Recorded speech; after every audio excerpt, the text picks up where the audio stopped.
இப்போ மேச ராசின்னு வச்சுங்களேன், தன்னம்பிக்கை மிக்கவர்கள் மேச ராசிகள்.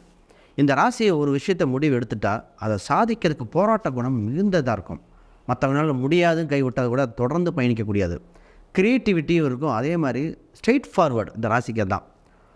பார்ட்னர்ஷிப்பில் டக்குன்னு பார்ட்னர்ஷிப் பில்ட் பண்ணுறது, ஒரு விஷயத்தை முடிக்கக்கூடிய அனைத்து இதுவும் உண்டு. இவங்களுக்கு யூனிக்கான கேரக்டர் என்ன விஷயம்னா, மற்றவங்களால இது பண்ணலாமா வேணாமா தயங்கிட்டு இருப்பாங்க. இது தயங்காது, செயலில் இறங்கிடும். இந்த ராசியோட ப்ளஸ் பாயிண்ட்டே தான். ரத்த சம்பந்தப்பட்ட உறவுகள், நண்பர்கள், இதெல்லாம் இந்த ராசியோட ஒரு அரவணைத்து கொண்டு போகிற அம்சம். வண்டி வாகனங்கள், மோட்டார் சம்மந்தப்பட்டது, ஒரு திடீர்னு ஒரு ஹார்டான விஷயங்கள் எல்லாமே ஈஸியாக இலகுவாக பண்ணக்கூடிய திறமை.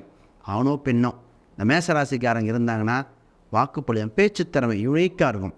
இவங்களுக்கு ஸ்கில்லே அது பேச்சு தான். எங்கே பேசணும், எங்கே பேசக்கூடாது, என்ன சட்டுன்னு கோபம் வரும். ஏன்னா இங்கே ராசியில் சூரியன் உச்சம் பெறுது இல்லையா. ஆனால் கோபம்னு சொல்ல சிவன் மாதிரி கருணை அருள் கொடுக்குறது இவங்க தான். அந்த கோபம்னு சொல்லக்கூடாது. அந்தளவுக்கு சிறப்பு மிக்கவங்க. இந்த ராசி கரெக்டான இடத்துல கரெக்டான பார்ட்னர் கரெக்டான சூழ்நிலை அமைஞ்சிட்டா ஜெயிச்சுக்கிட்டே இருக்குது.